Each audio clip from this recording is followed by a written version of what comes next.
Hello, I'm Maria Georgopoulou, the director of the Gennadius Library, and it is my pleasure to welcome you to a new Byzantine dialogue from the Gennadius Library. And it's really wonderful to be with you, all of you, through the internet. I wanted to let you know that we prefer, or I prefer, I should say, to have the questions in the Q&A button as opposed to chat. We will do our best to get through as many questions as we can. And it is my distinct pleasure tonight to introduce Marion Cruz from the University of Cincinnati. Marion is a classical philologist who received his PhD from Ohio State University in 2015, and he's currently an assistant professor in classics at the University of Cincinnati. His research focuses on Roman history and historiography, and he has worked on different authors, including Procopius of Caesarea, Cassius Dio, and Dio's epitomator Ioannis Xyphilinos. His monograph, The Politics of Roman Memory, that came out from the University of Philadelphia Press, looks at the role of historical memory in Eastern Roman responses to the fall of the Western Empire, especially in the novels Neares of Justinian.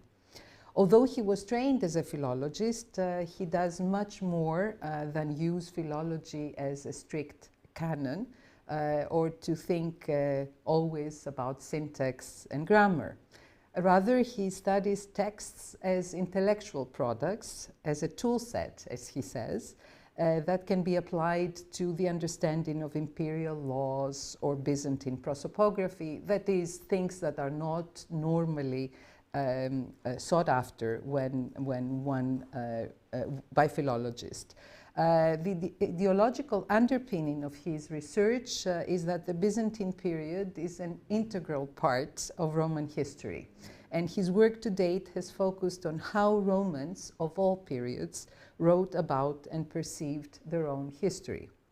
He's currently putting the finishing touches on a second book, which is co-authored with his supervisor, Anthony Calvelis. Supervisor in his PhD.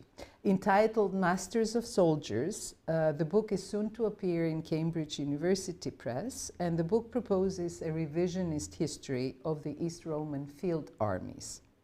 He is also planning for the future a translation of Byzantine Mirrors of Princes, including texts written by Synesius of Cyrene, Theophylactos of Ohrid, and Thomas Magister.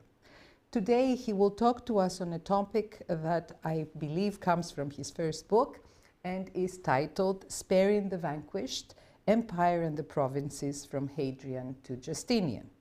So Marion, the floor is yours. Welcome. Thank you so much. Let me start by sharing my screen so that everyone can see the PowerPoint. All right.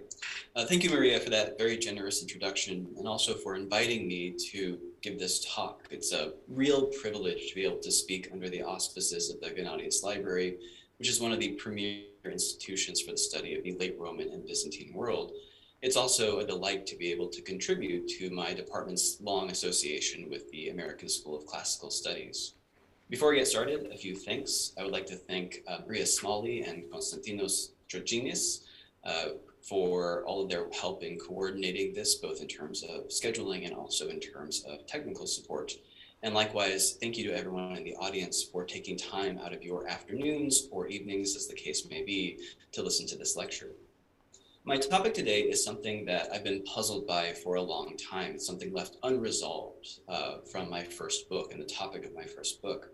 And specifically, it's the rhetoric of Justinian's reform novels, in particular, the way in which these laws use, or pointedly do not use, ethnic and historical reasoning in order to contextualize and justify their reforms.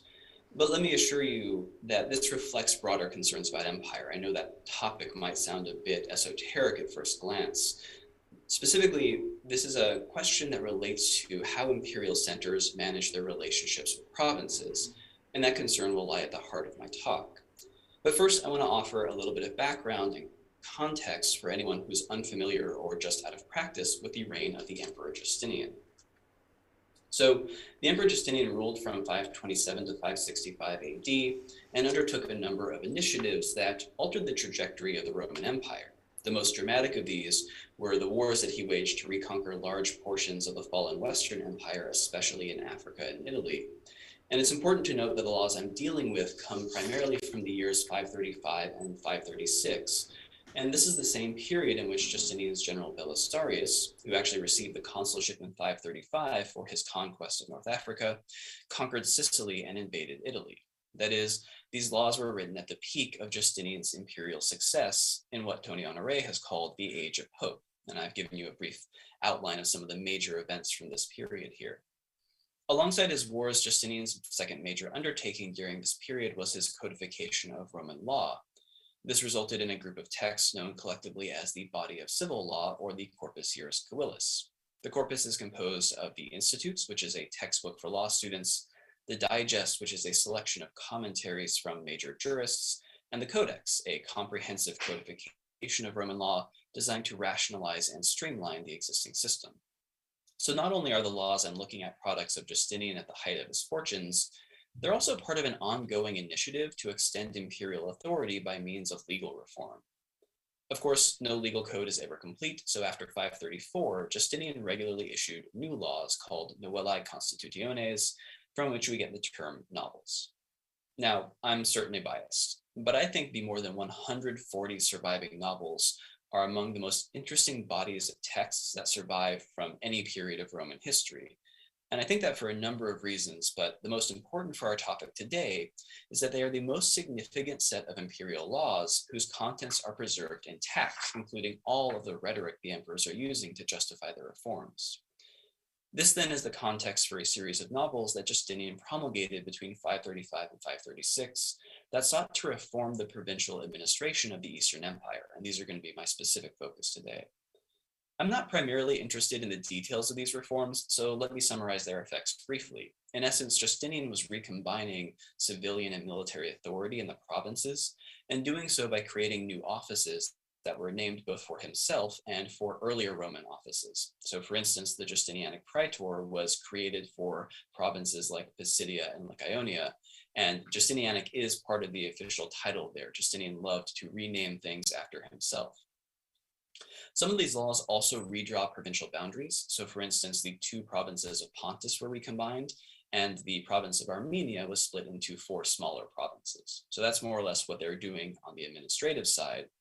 What's more interesting for my purposes is how Justinian justifies his reforms. In theory, an emperor did not have to justify his legal actions, according to Ulpian, who's quoted in Justinian's own digest. Basically, anything a Roman emperor did in an official capacity counted as Roman law.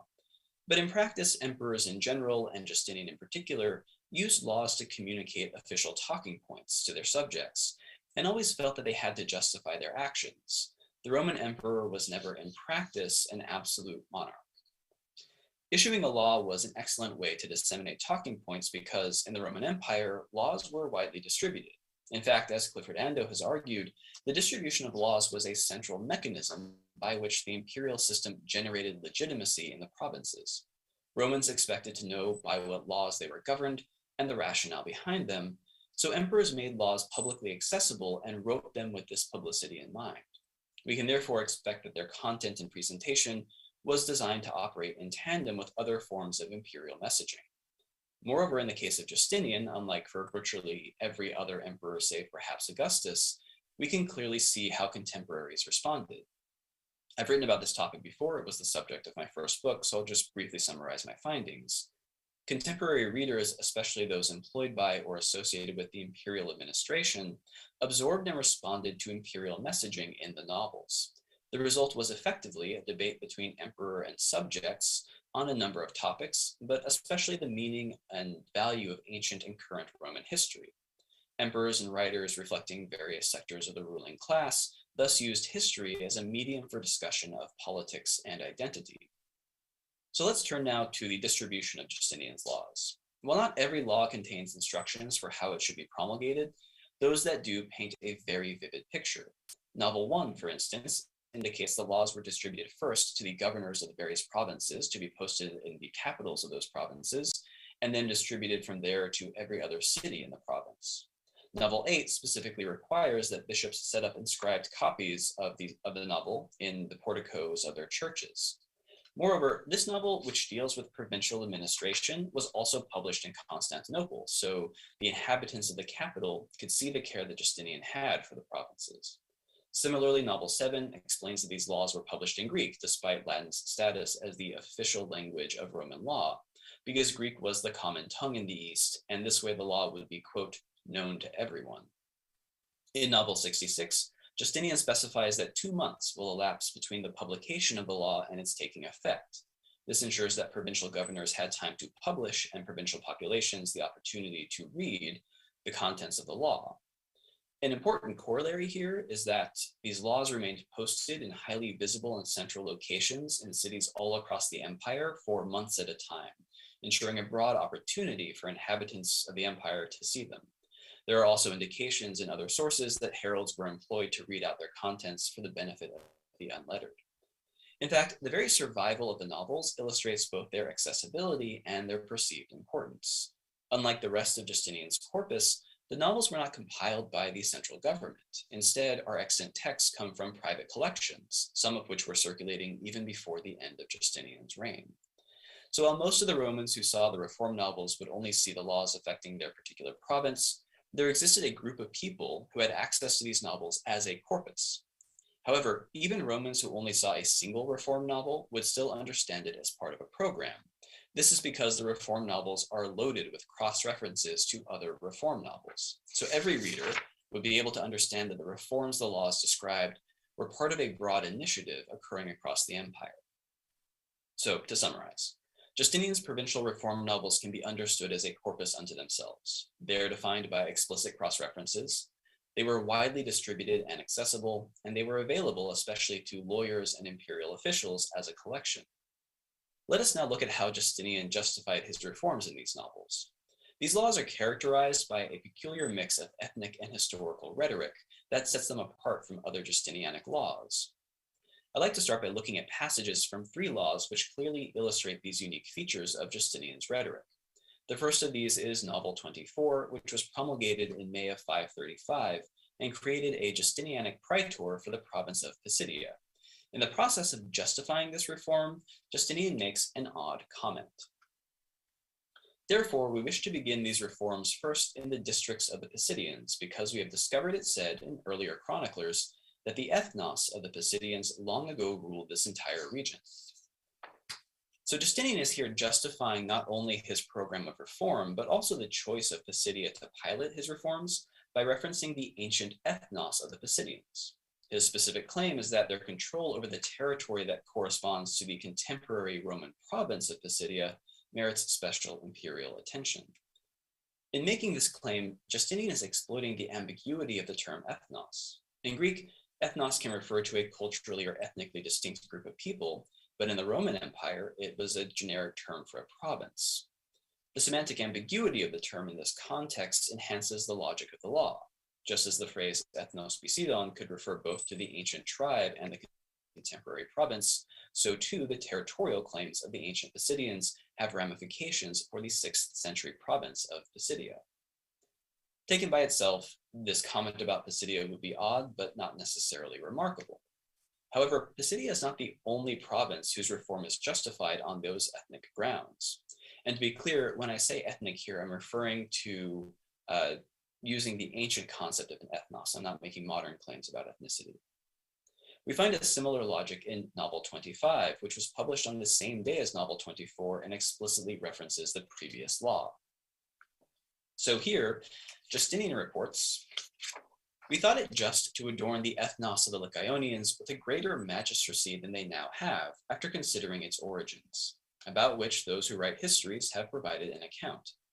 And also because this ethnos is the most closely related to the Romans, for it happened that Lycaon, who ruled Arcadia in Greece in ancient times, settled in the land of the Romans and offered a prelude to the empire of the Romans by annexing the Oinotrians. We understand these events to be ancient because they are much older than the times of Aeneas and Romulus. Moreover, he seized a portion of Pisidia by establishing a colony in the territories there, giving that colony his own name and calling the region Lycaonia after himself. Once again, we find Justinian exploiting the ambiguous semantics of ethnos in order to link an ancient pre-Roman past to the contemporary province. This time, Justinian has enhanced his rhetoric with additional myth-historical justifications, but notice how the myth history is premised on a similar ethnic logic, relying on the figure of Lycaon and his purported connection to Rome and Lycaonia. We find precisely the same formula in Novel 29, which was published in July of 535. Here, explicit attention is called to the semantic slippage between the two meanings of ethnos. We have determined that the ethnos of the Paphlagonians is ancient and not inglorious, but was so great that it sent out major colonies, and it established through cohabitation with the Italians Venetian territories, where the city of Aquileia, the largest of the cities in the west, was founded and often hosted the royal residence. We have determined, moreover, that the ethnos of the Paphlagonians was made smaller during the time of Honorius of pious appointment. Once again, Justinian is justifying his provincial reforms by referring to the history of ancient ethnos and conflating that ethnos with the 6th century province. What's particularly striking about this law is how explicitly it plays on the semantics of ethnos, repeating the phrase ethnos paphlagonon in two parallel clauses whose meaning requires that we understand the term in different ways. Meanwhile, the law follows the lead of the novel for Lycaonia in introducing a myth-historical account that links the ancient ethnos to the formation of Roman Italy. That is, it links the surviving Eastern Roman Empire to the lands of the fallen Western Roman Empire. There are other laws that make use of this ethnic rhetoric, but I hope you've already begun to see what caught my attention about these novels. In each of them, Justinian is emphasizing the foreignness of the territories that now compose his empire, and he is using language that deliberately conflates the ancient groups that inhabited these regions with the modern inhabitants of the Roman provinces. In the process, he is demonstrating the existence of these ethne by implying the existence of a robust historical memory about their past. When myth history is involved, there's also a consistent attempt to link these ethne to territories in the former Western Empire. This emphasis on pre-Roman ethne is all the more curious because the territories in question were among the most thoroughly Romanized in Justinian's empire. Moreover, the history that Justinian is alluding to is either hopelessly vague, as in the case of Pisidia, or complete nonsense, as in the case of Cappadocia, which is the subject of another reform novel that employs this explicit ethnic rhetoric. The myth-historical references in these novels, meanwhile, are a mixed bag. The link between Paphlagonia and the Veneti follows a tradition found in Livy, so far so good, but I've been unable to find any ancient source that links the Arcadian king Lycaon to Lycaonia, although Dionysius of Halicarnassus does report that Arcadia was called Lycaonia after Lycaon in the Archaic period. It therefore appears that Justinian is using the coincidence of the names Lycaon and Lycaonia in order to invent a myth-historical connection linking Asia Minor and northern Italy through the royal line of Arcadia. So what's the logic of these novels? Why call attention to defunct ancient ethnic identities, and by what logic would these justify the provincial reforms Justinian was undertaking? To answer this, we also need to consider the reform novels that do not engage in such reasoning. Novel 27, which deals with the administration of Isauria, was published on the same day as the novel for Paphlagonia. Unlike that novel, however, Novel 27 contains no ethnic rhetoric, and the word ethnos does not appear at all in the text of the law. It's difficult to overstate how surprising this is. If any group in 6th century Asia Minor deserved to be discussed as an ethnos distinct from the Romans, it was the Isaurians. Raiding the surrounding provinces from their mountain fastness, the Isaurians were understood as a non, or at least incompletely Roman ethnic group. Other Romans viewed them as barbarians who just happened to reside within the empire. Moreover, the non-Roman status of the Isaurians had been widely advertised during the reign of Anastasius, who ruled shortly before Justinian from 492 to 518. Anastasius fought a 5-year war against the Isaurians, who had achieved significant power at court under his predecessor Zeno. The Isaurian Wars were widely commemorated in Anastasius' reign. We know, for instance, that Anastasius added an inscription to the main gate of the palace in Constantinople attesting to his, quote, Isaurian slaying victories. The poet Chrysodorus of Coptus produced an epic poem, the Isaurica, which does not survive, but presumably narrated the wars in appropriately heroic fashion. In a poem that does survive, Chrysodorus reports that Anastasius, quote, slayed the ethne of the Isaurian land. This is why I said that the absence of the Isaurians is surprising. If there were any genuinely distinct ethne in Asia Minor in the 6th century, the Isaurians would take pride of place among them. Nor are the Isaurians the only ethnos whose absence is noteworthy. Consider the Armenians. The administration of Armenia was reformed in Novel 31, which was published in 536. Unlike the novel for Isauria, the term ethnos does appear here, though not to describe the Armenians. Instead, Justinian explains that the creation of the 4th Armenian province is occurring in a territory that had not previously been organized as a province. The word used here is eparchia, not ethnos. And that the new province was, quote, full of ethne and had been made up of barbarians from various tribes. So a distinction is drawn here between foreign ethne, being incorporated into the empire for the first time, and the current inhabitants of Roman Armenia, whose identity is not specified. Once again, the Armenians were among the likeliest peoples to be identified as a distinct group in the Roman Empire of the 6th century. In fact, Justinian himself gives us explicit evidence of this, and this ability to check Justinian against his own rhetoric is one of the things that makes the novel such an arresting group of texts. So in Novel 21, which was published in the same year as the reforms in Armenia, he scolds the Armenians for failing to obey Roman law. At issue are their practices of disinheriting daughters and offering a bride price rather than a dowry. Justinian is rebuking the Armenians for maintaining non-Roman customs that set them apart from mainstream Roman society. Moreover, in the opening of the law, Justinian explicitly frames the issue as one of Romanness. Wishing that the district of the Armenians be completely regulated by good laws and that nothing there differ from the rest of our Polytheia, we have adorned it with the Roman magistracies, freeing it from its former titles.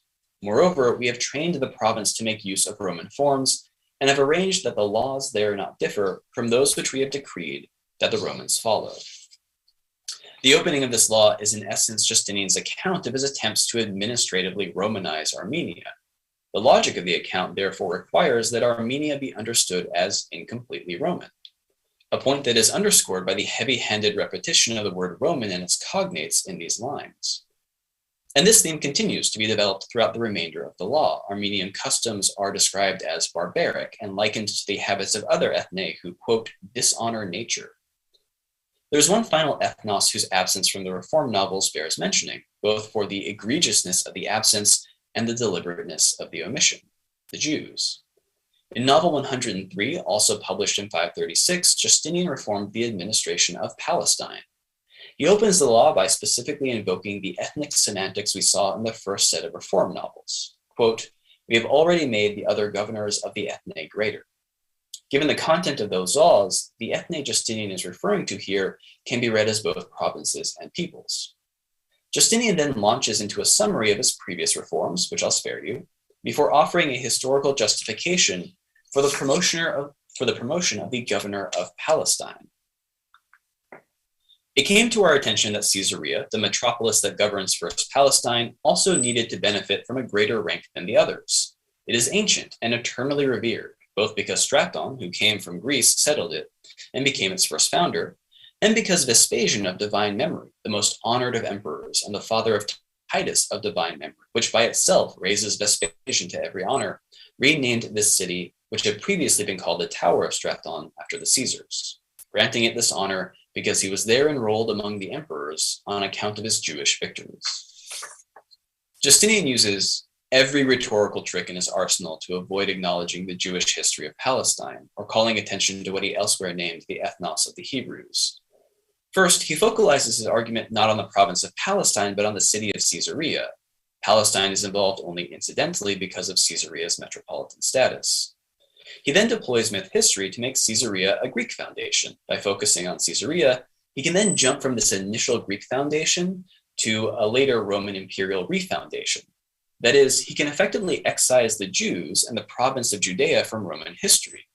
In fact, the only mention of the Jews is in the entire law comes in the description of Vespasian's victories. The Jews exist here only as fodder for imperial military glory. The Jews, of course, were widely understood as an ethnos in the ancient world, and Justinian understood this, as evidenced by his various laws regarding their legal and religious rights, and by his discussion of the ethnos of the Hebrews in Novel 146, which was published in 553. Nor were they the only ethnos in the area. The Samaritans were another culturally distinct group that had, like the Isaurians, recently challenged Roman authority. In 529 to 531, the Samaritans staged a major revolt in response to the legal harassment that Justinian had enacted. So to summarize what we've seen so far, Justinian's reform novels make a point of linking contemporary provinces to pre-Roman ethne, even going so far as to allude or to simply invent histories and myth histories that reinforce their non-Roman origins. But Justinian does this only for provinces in which there is no evidence for the survival of non-Roman ethnicities. In those provinces that still contain significant populations of non-Roman ethne, such as Isauria, Armenia, and Palestine, Justinian either ignores or actively works to erase the existence of these non-Roman peoples. What is the logic behind this rhetorical inversion of reality? Moreover, how do we explain the radical departure here from the norms of imperial messaging? After all, emperors since Augustus had delighted in telling the world about the number of foreign peoples they had defeated and ruled. Justinian was no exception. We've already seen how he called attention to his expansion of the Roman Empire through the incorporation of Fourth Armenia. To this, we can add numerous subtle and explicit references to his Western reconquests in the novels. And finally, there's Justinian's official titles, which in 535 included Alemannicus, Francicus, Germanicus, Anticus, Alanicus, Vandalicus, and Africanus. Not a modest guy. So why does Justinian avoid acknowledging the most prominent foreign, or at least partially non-Roman, ethne in his empire? I think the answer to this question requires us to view Justinian's reform novels as an implicit map of the Roman Empire. This map is not organized by geography, but instead by the relationship between various provinces and the imperial center. We can divide this map into three broad categories: peaceful core provinces, provinces that are threatened internally, and newly reconquered provinces. For the sake of time, I haven't discussed this last category, but suffice it to say that Justinian's discussions of North Africa and Sicily are framed solely around the fact of their reconquest. They have none of the ethnic or historical rhetoric that we've seen in the laws discussed so far. It is thus only in the peaceful core, where non-Roman ethne cannot be found in the 6th century, that ethnic rhetoric is employed. To explain these choices, I'd like to step away from the 6th century and examine similar representations in earlier periods, beginning with Virgil's Aeneid. And I should note here that Justinian himself endorses Virgil as the Roman poet in his Institutes, and the literature of the 6th century reveals a broad interest in Rome's national epic. So there's reason to go back to the Aeneid when thinking about this question. And perhaps the most famous scene in the Aeneid, at least among historians, Aeneas visits his father Anchises in the underworld. Here, the hero observes the souls of great Romans waiting to be born, including the Alban kings and the founders Romulus and Augustus. At the end of the procession, Anchises comes to major figures in Republican history, whose actions fill in the implied trajectory between Romulus's city and Augustus's world empire. For example, there's no linear narrative here. So for example, Pompey comes before Scipio Africanus, but the overall effect is to foreshadow and recall the conquest of Rome's major territories, in particular in Italy, North Africa, and Greece. In narrating this procession of Roman heroes, Anchises generates a biographical map of the Roman Empire, linking imperial expansion to exemplary Romans. Then, at the end of this parade, Anchises gives his famous formulation of Rome's imperial role. Remember, Roman, that you are to govern foreign peoples by your command. These will be your arts: to establish the custom of peace, to spare the vanquished, to subdue the proud. Note the parallels between Anchises' vision of empire and that found in Justinian's novels. Like Justinian, Anchises' map of empire focuses on territories that were already deeply integrated into the Roman sphere in the reign of Augustus. In fact, Virgil specifically directs attention away from recent conquests on the frontier of empire. Pompey and Caesar, for instance, are presented in the context of civil war. Their conquests in the East and Gaul are alluded to only as starting points, the places of origin from which they marched to that civil war. Meanwhile, Augustus's conquest of the world does reference genuine achievements, namely the conquest of Egypt, but the language is less explicit, and the whole image is removed from the plane of history by Anchises' extravagant hyperboles, which imagine Augustus' conquest reaching Atlas and outstripping the zodiac. So there's an interesting parallel here between Anchises and Justinian's approaches to empire. Both men call attention to those who have already been defeated and integrated, preferring to rehearse secure victories and ignore recent conflicts.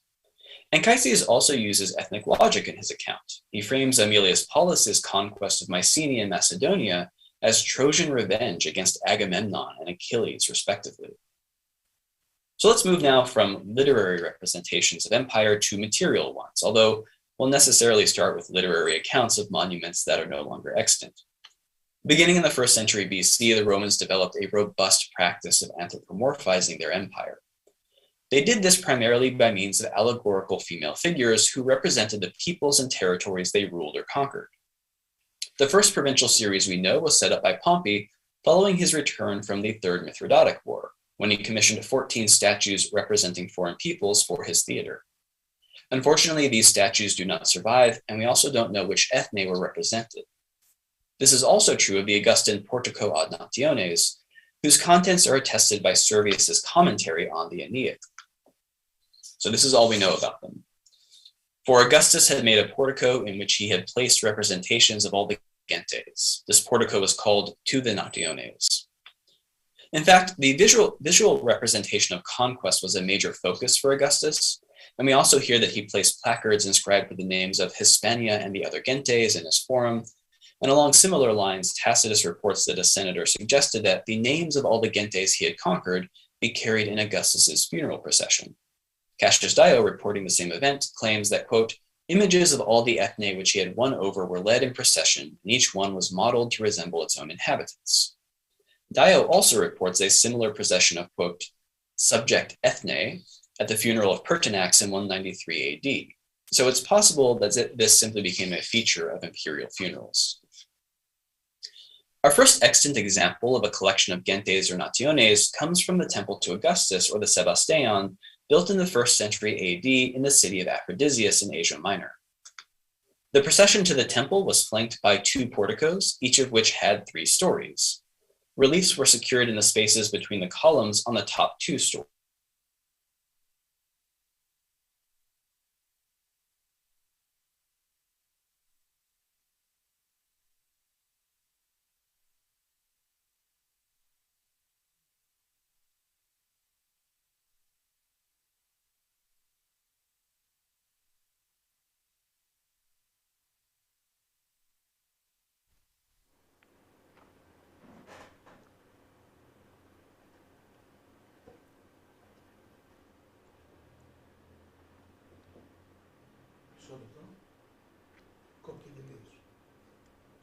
Series of Recording in progress. Themes of conquest in their presentation. Despite being allegorized female figures representing conquered peoples, these ethne are not subject to the imagery of violent domination, and such imagery was widespread in Roman art. In fact, 2 striking examples come from the south portico of this very Sebasteion, and I'll show you just one. This is an image of Claudius subduing Britannia. Another factor complicating the interpretation of these reliefs is the range of concepts and figures that they represent. While many of them represent ethne, such as Egyptians, Dacians, and Jews, a whole series represents islands, namely Crete, Cyprus, and Sicily. So what overall image of empire do these reliefs construct? What conceptual map is operating here? Joyce Reynolds argued that these ethne represented Augustus's conquests as expressed in the emperor's autobiographical treatment, the Res Gestae. R.R.R. Smith, who first published the reliefs, accepted this interpretation generally, but pointed out that some of the territories, such as Cyprus and Crete, did not fit this reading. Instead, Smith argued that the reliefs represented an empire divided into 3 categories: ethne, or islands that had been simply defeated, or defeated and added to the empire, or brought back into the empire after unwilling secession. These interpretations, though, are based on high-level knowledge of Roman history derived from numerous ancient sources. So what are the chances that an average viewer would have understood this scheme? I don't mean to imply that the creators of the monument were incapable of conceiving a program like this. Rather, my point is simply that such a program would likely be lost on most viewers. The designers of these monuments lived in a deeply visual culture in which public images played an essential communicative role. They understood the limits of their medium and their audiences, and they designed monuments with those in mind. So how would an average viewer understand the ethne in the Sebasteion? We can gain some valuable perspective by considering the Hadrianeum, a monument in Rome with a similar procession of ethne that was built during the reign of Hadrian. Writing about the Hadrianeum, Jessica Hughes argues against the high-level knowledge required to fully interpret such a series bolstered imperial authority by calling attention to the gulf between what the viewer understood and what the monument represents, and this effect was enhanced in the Hadrianeum because the ethne were not labeled. The message, in other words, was, we deserve to rule because we understand the empire in a way that you do not. Hughes offers another essential observation. She points out that the meaning of the individual reliefs relies upon the existence of the broader series. Just as an allegorical representation of a season is difficult to interpret without its three sisters, so too the ethne on imperial monuments would be vague allegories absent their broader context. On this reading, series of ethne become legible even to those who cannot understand their iconography. The figures represent and embody the diversity, and therefore the extent, of the Roman Empire. Small variations in posture and appearance are not necessarily meant to reflect specific ethne, but rather the variety is meant to highlight the range of ethne subject to Rome. Such a reading can be applied as productively to the Sebasteion and Aphrodisias as to the Hadrianeum in Rome. Whatever the overall program of the Sebasteion, its group characteristics would allow anyone to understand it as representing the scale of empire. Meanwhile, a narrative was implied by the juxtaposition of peaceful female figures and scenes of violent domination. At Aphrodisias, we find this violence in the images of the South Portico that depict Claudius's conquest of Britain and Nero's conquest of Armenia. In the Hadrianeum, the military element is introduced by trophy reliefs like this one that were interspersed among the ethne.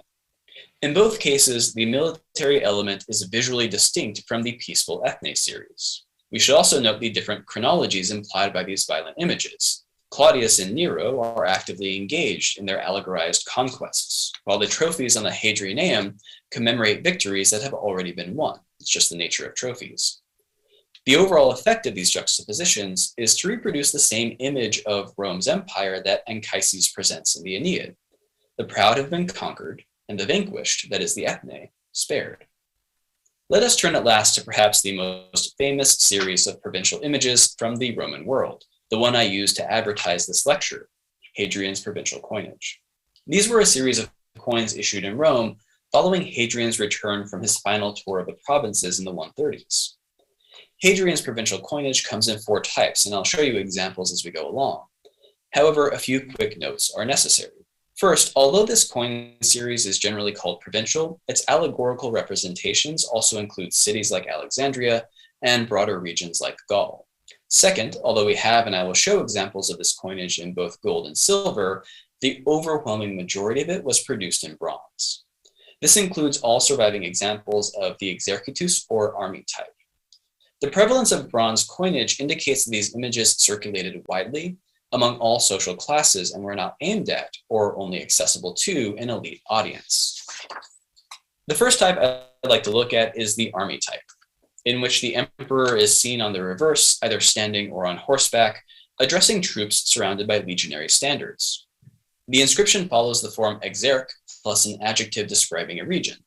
This coin, for example, shows the exerc Dacicus, standing for exercitus Dacicus, meaning the Dacian army. But coins of this type cover territories from Britain to Cappadocia. Unsurprisingly, the provinces that received this type all hosted significant military forces, and the message of these coins is clear. They show Hadrian exercising control over the armies and link those armies to specific areas in the empire. The second major type is the restorer type. On these coins, the reverse shows the emperor raising up a kneeling allegorical female representation of a province. The example here is for Africa, which I've chosen for the clarity of the inscription, but also because the iconography is easy to read. You can observe the trunk of Africa's elephant helmet despite the significant loss of detail from the image. Again, the message is straightforward. The emperor, in a superior position, is supporting the prosperity of the province, literally raising her up from a kneeling position. There is, moreover, an implicit reciprocity here. The coin's legend reads Restitutori Africae, literally to the restorer of Africa. The coin presents itself as a form of tribute to Hadrian for his act of restoration. And in some cases, that tribute would have become literal when Romans paid their taxes with these coins. As Dimitris Kritsotakis has observed, there's a disjunction between the provinces represented on the army and restorer type coins. If a province appears in one series, it does not appear in the other. The only exception is Hadrian's native Hispania. Given the amount of the coinage that survives, this disjunction does not appear to be an accident of preservation, though of course we can never be certain. The empire is thus effectively divided by these coins into military and civilian provinces. The former, Hadrian leads, the latter he restores. Moreover, the disjunction between military and civilian provinces is also reflected in the iconography of the next coin type, which I'll call the generic province type. These coins are the most basic of the four coin types that in Hadrian's provincial coinage and simply depict an allegorized personification of a province along with the province's name. The examples here are a sestertius depicting Cappadocia and an aureus with Africa. Notice the difference in iconography. Whereas Africa reclines, Cappadocia is standing and holding a vexillum, a Roman military standard. Africa is enjoying the prosperity of empire, while Cappadocia serves under the standards. Similarly, Cappadocia is in the army series, and Africa in the restorer series. The final type is the arrival type, which reenacts and commemorates Hadrian's travels throughout the empire. In this type, we find the emperor participating in a sacrifice along with an allegorized province. The examples here are for Africa and Mauritania. You can just make out that Mauritania is depicted with a vexillum and a short tunic. The vexillum is in the top right corner. It's a bit difficult to see. Mauritania is also in the army series, and this coin maintains the iconographic distinction between military and civilian provinces. In terms of message, these coins present the emperor and the provinces as equal partners, united by their dedication to the gods. The Roman Empire is thus presented as a series of shared religious ceremonies. The grammar of the inscription, meanwhile, follows a familiar pattern. The coin's legend reads, for the arrival of the Augustus in each province. Once again, this implies a reciprocity that would have been actualized whenever a Roman subject paid taxes. They were thanking Hadrian, both for his visit and implicitly for the divine sanction provided by his religious leadership. It's important to note that all of the regions depicted on Hadrian's provincial coinage are internal to the empire. That is, the focus here is not on subduing the proud, but on ruling, protecting, and restoring the vanquished. Notice also the central role of the emperor, who is seen enacting individual relationships with the various regions of his empire. This effectively makes the emperor himself an idealized figure of Roman government. The emperor is also a unifying figure, whose presence ties together the otherwise distinct spheres of military and civilian provinces. The generic province type, meanwhile, ties together all of the provinces, whether military or civilian, whether they received an imperial visit or not. The image of empire this coinage develops is defined by a unity formed from distinctiveness, just like the ethne series in the Sebastean and Hadrianeum. Few Roman viewers are likely to have seen every example of each type of coin. Nevertheless, the same habits of mind that would have allowed the average Roman to interpret the Sebastean and Hadrianeum as representations of the extent of the Roman Empire would have allowed the average Roman would have worked just as well here. One need not see more than a handful of iterations of the restorer type in order to understand that the emperor has broadly restored the empire. Likewise, it would only take two coins of different types representing the same province to understand that the emperor was engaging with these provinces in a variety of roles. Importantly, such an understanding would not even require viewers to be literate, so long as they could recognize core iconographic elements as distinctive. And that recognition need not exceed the level of "there are no elephants where I live." Meanwhile, elite viewers who, due to their wealth, were more likely to have seen a range of these types as more coins passed through their hands, would have been able to read more into the coins, both literally and iconographically. Hadrian's provincial series has long been understood to reflect a fundamental shift in imperial conceptions of the empire. In her seminal work on the topic, Jocelyn Toynbee argued, quote, The images reflect the great idea for which Hadrian stood, the idea of the empire as a vast unit, a brotherhood of fellow citizens of the world living together on an equality in prosperity and peace under the aegis of a beneficent central government. Clifford Ando has read the series as evidence for a transition in imperial messaging that permitted and encouraged Rome's subjects to view themselves as the beneficiaries rather than victims of empire. This effect relied in part on the internal focus of the coinage, which implicitly divided the world into two broad categories, Roman and non-Roman. Both of these interpretations capture essential elements of Hadrian's provincial coinage. However, we should not allow ourselves to be taken in by this view of empire. The Romans still relied on and employed violence against their subject populations. Witness, for example, Hadrian's violent suppression of the Bar Kokhba revolt. That said, Hadrian's actions after the revolt are telling. His response was to refound and rename Jerusalem as Aelia Capitolina, and the name of the province was subsequently changed from Judea to Syria Palestina. That is, the Roman Empire responded to a challenge from a subject ethnos by erasing that ethnos from its administrative map of the empire. There are clear parallels between this action then and the rhetoric of Justinian's reform novels. So let me conclude by bringing the lessons from these earlier conceptual maps of the Roman Empire to bear on those reform novels. If we extend the representational trajectory that runs from the Aeneid and the statue groups through to Hadrian's coins, the ethnic logic of Justinian's novels becomes intelligible. What I mean is that we can see a clear development in imperial representations of non-Roman ethne. In the beginning, with Pompey and Augustus, the focus was on conquest. By the late 1st century, that conquest coexisted with depictions of peaceful rule that emphasized the size of the empire through the diversity of its subject ethne. This is what we see in the Sebastean at Aphrodisias. In the reign of Hadrian, a new and more coherent image of the empire emerges. At that point, the empire was its ethne. Romanness was a composite construction, a set of specific relationships between emperors and the diverse ethne they ruled. Ultimately, Roman rule was the result of violent conquests, and it was secured by the threat of Roman arms. But this threat menaced Romans as much as anyone else. This is what the Roman citizens of Perugia learned from Augustus when his soldiers sacked the city and massacred its inhabitants. The people of Constantinople learned the same lesson when Justinian in 532 had his soldiers kill 30,000 of them in order to suppress the Nika insurrection. Admittedly, these were extreme cases, and both Augustus and Justinian were indicted by later writers for their crimes. But this reality nevertheless points to the gradual erosion of the distinction between citizens and subjects that's inherent in the Roman imperial system.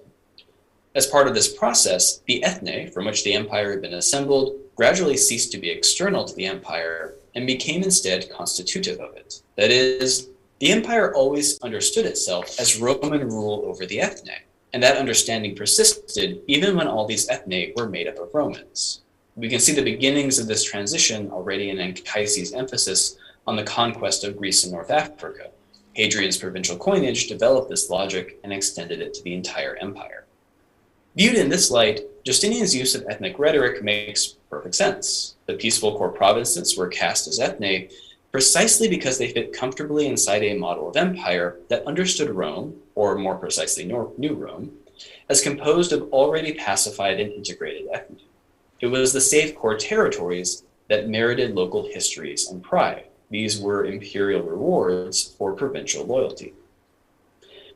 This reading fits neatly into the broader rhetoric of the reform novels. As I mentioned at the beginning of this talk, the reform novels were primarily concerned with unifying military and civilian administrations in the provinces, integrated by Roman laws. Genuinely foreign or unassimilated groups, such as Isaurians, Jews, and Armenians, did not fit either this implicit narrative or Justinian's normative model of empire. Imperial insistence on this model of empire can be understood as both a deliberate imperial strategy, as Clifford Ando has argued, and as the impetus for the development of symbolic ethnicities, which have been discussed by Anthony Caldelis and Anthony Spawforth, among others.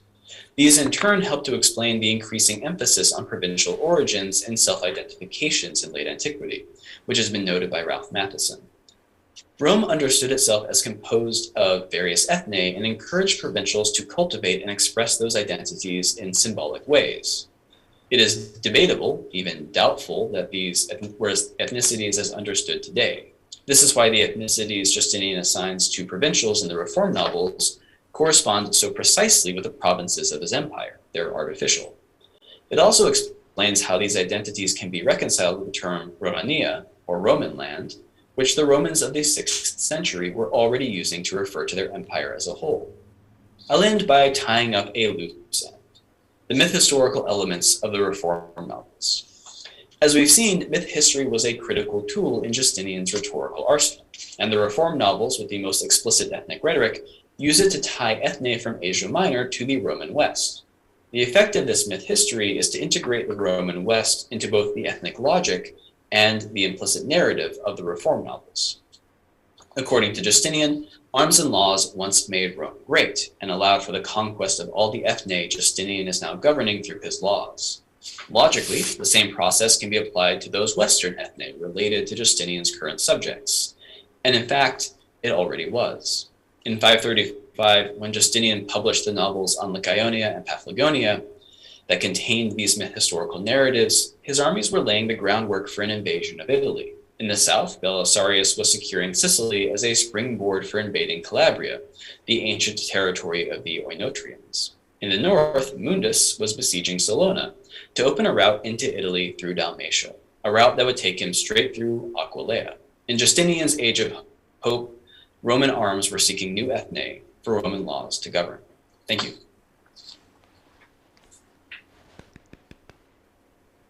Thank you very much, Marion, for this quite grand and travel, I guess, from Justinian to the Aeneid through Hadrian and coming back to Justinian. I assume to justify the fact that you are here in a Byzantine dialogues context. But truly, thank you very much, because I think it was a very important reading of the novels, thinking about ethnicities, names, references to peoples that, in fact, you seem to say that in many times, I mean, this was an invented history, if I understood correctly, in order to create this understanding that the empire is grand, is large, is inclusive, and is made up of different peoples. But I was very impressed, and of course did not know what you said about the exclusion of Armenians, of Jews and the Asaurians. And this really creates quite interesting ways in which to think about the different ways in which the Romans tried to conquer and appease the provinces. So we have already questions coming in, so I will start reading without having reviewed all of them.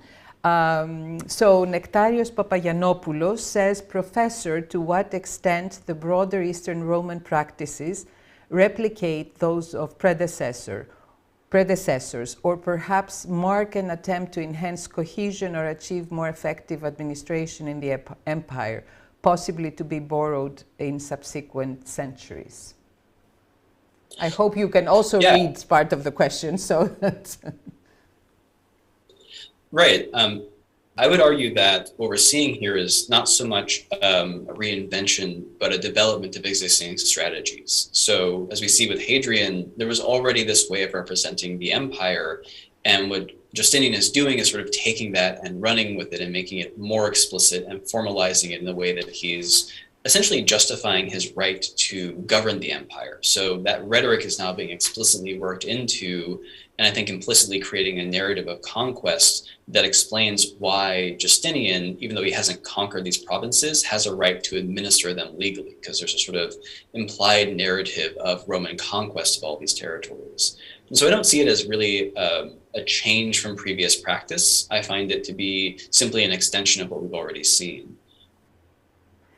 The second question, Petros Dorizas is asking whether the division in coinage exercitus restitutor adventus province persists into the age of Justinian and beyond? And if so, in which category would Italian coins have fallen under? And he thanks you for your most interesting presentation. That's a great question. I have to say that the Provincial series from Hadrian is something truly unique, and we don't ever get something quite that comprehensive and representational of the entire empire again. This is one of the reasons why it's such an arresting corpus of coins to look at. By the time we get to Justinian, a lot of Roman coinage has become pretty standardized. The last image I showed you was actually not a coin, but a medallion. So that wasn't something that was appearing on necessarily coinage that was circulating in a meaningful way. So we have no, at least to the best of my knowledge, no kind of systematic representations of the empire subsequently that have a similar distinction between military and non-military provinces.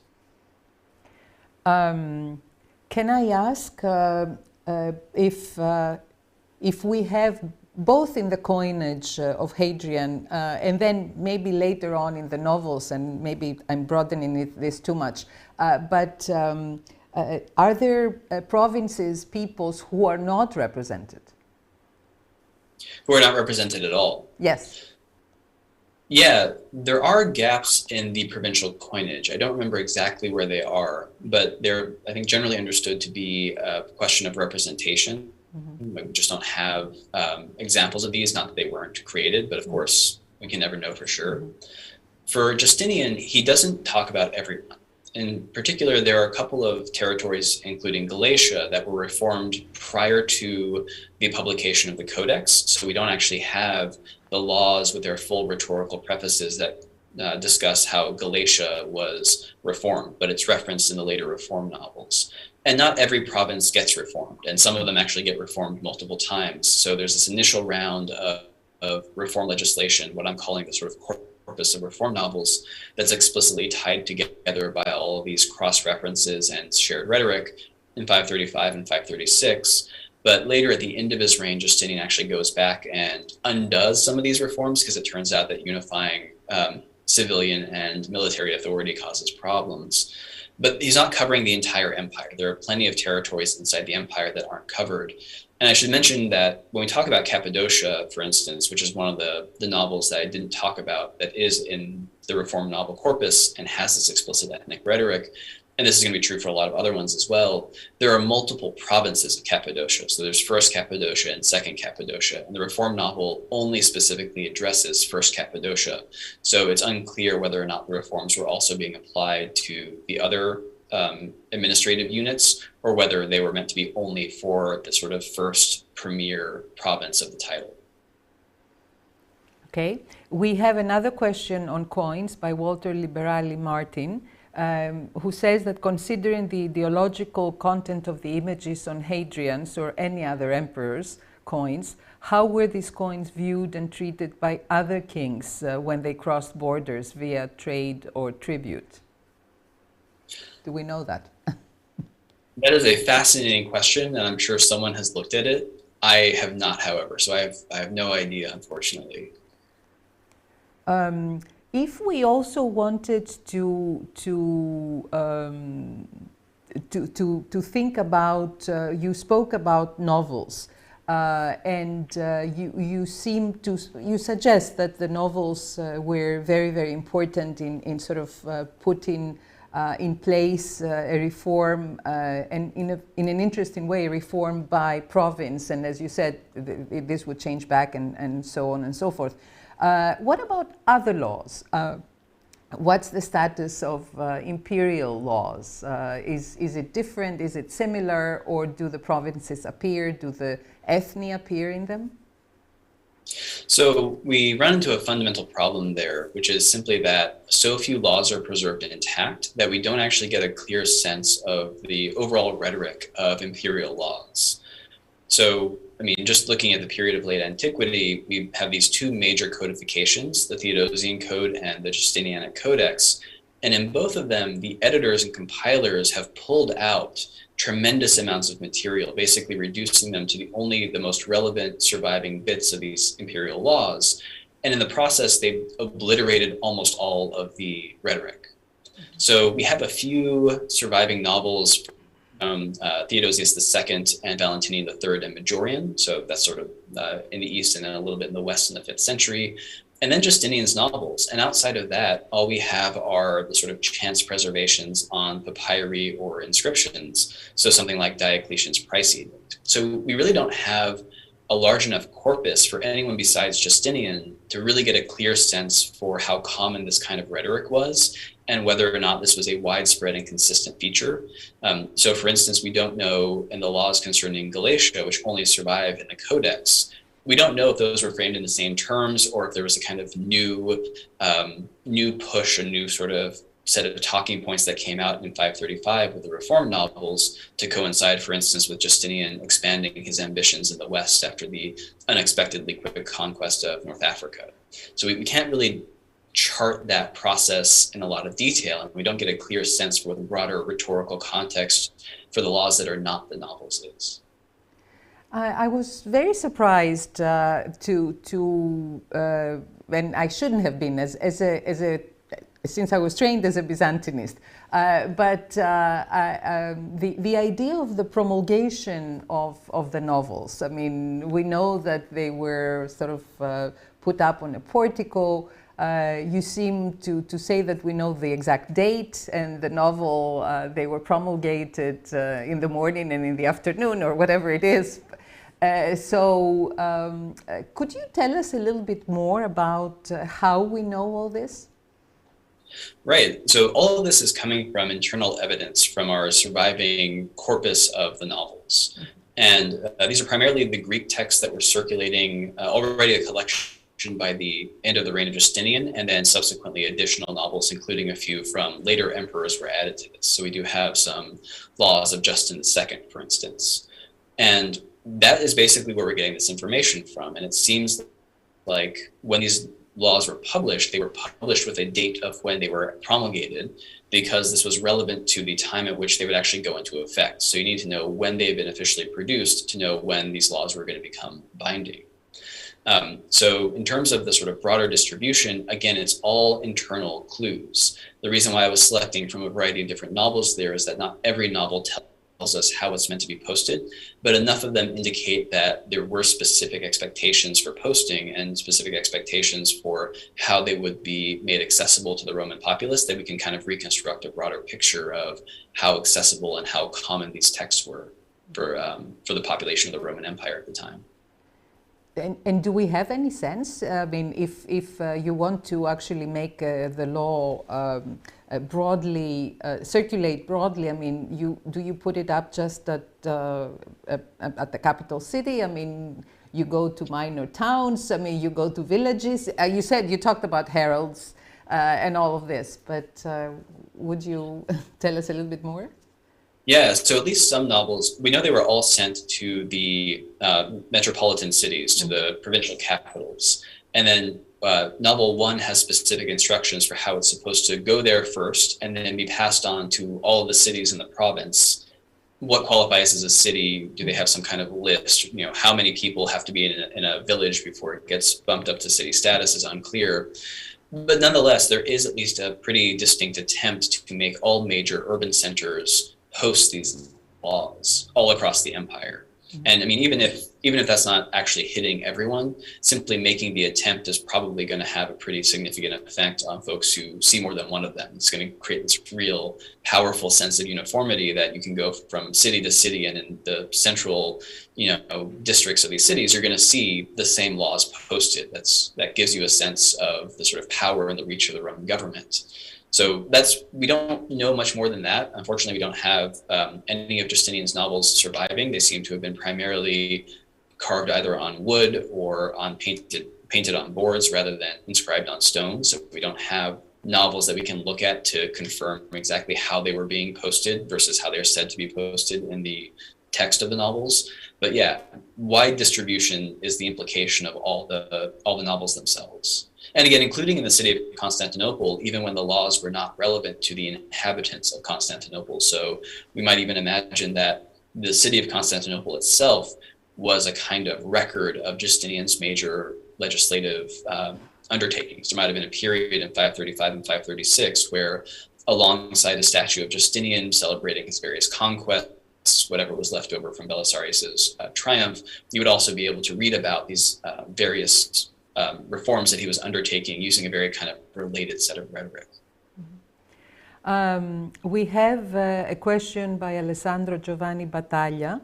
The underlying theme around the ethnos ignored by the novels seemed to be, beside their lack of Romanness, their perceived disloyalty to the empire, particularly in the case of Jews and Armenians. Can we see a consistent rhetoric employed in the legislation of other ethnos perceived as frequently rebellious, such as the Isaurians?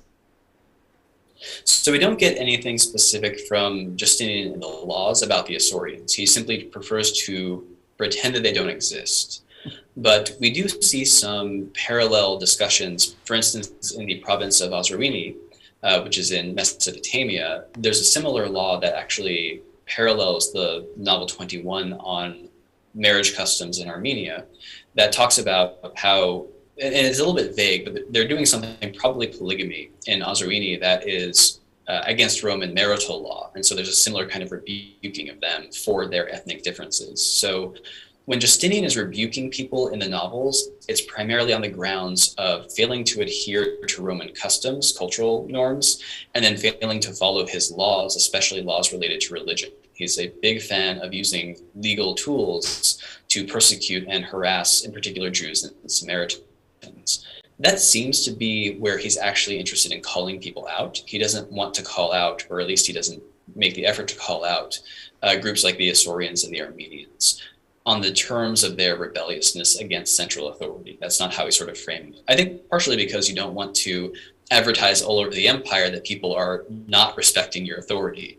If you conquer them, as Anastasius does, then you can advertise that, especially if they are Isaurians and understood to be incompletely Roman, a foreign group that you can depict as kind of internal, but nonetheless foreign conquest. That, I think, flies. But I don't think that any emperor is super interested in advertising the fact that people are actively rebelling against their current rule.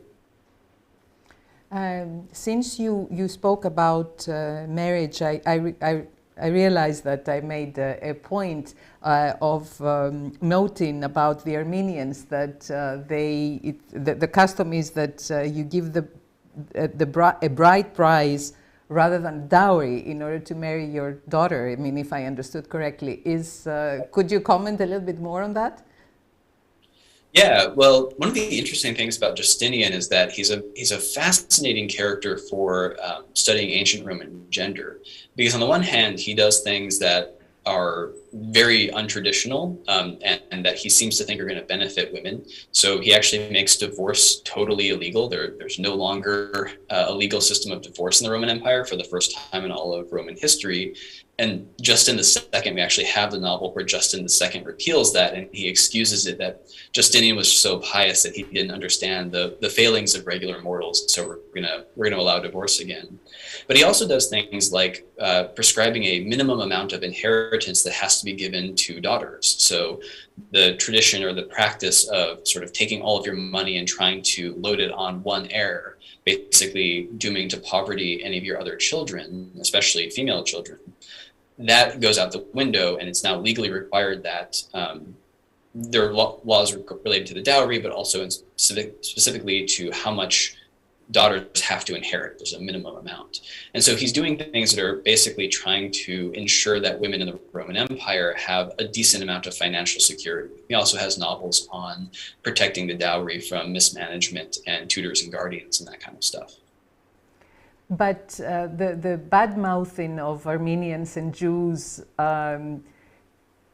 is it mostly sort of stereotyping? Is it something that was true? I mean, does he mention things that were indeed happening, or is it just sort of fantasies, myth history, as he does for others? Yeah, that's a great question. Unfortunately, I don't think we have the documents to tell us. That said, this is plausible to me. So taking the example of Osrhoene, this is in Mesopotamia. It has a long history of association with Persia, where polygamy is a more common cultural feature. So it wouldn't surprise me that this was something that was continuing to be practiced there. Whereas I don't see the benefit of publishing a law whose sole effect is to reinforce or to re-explain the existing Roman laws regarding inheritance and dowries to a population, and only have the rhetoric be about, you are violating this law. So put differently, there was a disconnect between reality and what the emperor was saying. I would expect for the rhetoric to not match specifically what the law was trying to accomplish. And because they are so aligned here, I'm inclined to accept it. But to the best of my knowledge, we don't have independent verification that these practices were continuing. Okay. I think our audience has had all their answers, their questions answered. And indeed, I think I know you gave us a very clear and very convincing presentation. So I would like to thank you very much for being with us. And for opening to us the world of the Eastern Roman Empire, of the Roman Empire rather, as it progresses into the Eastern Roman Empire, and really making this arc and this connection between what is Romanness, or how Romanness is constituted, and how the empire sort of is made up and is pulls together all these different provinces in order to create this amazing sort of imperial world. So thank you very much for being with us, and we hope to see you soon at the American School. Thank you so much for inviting me.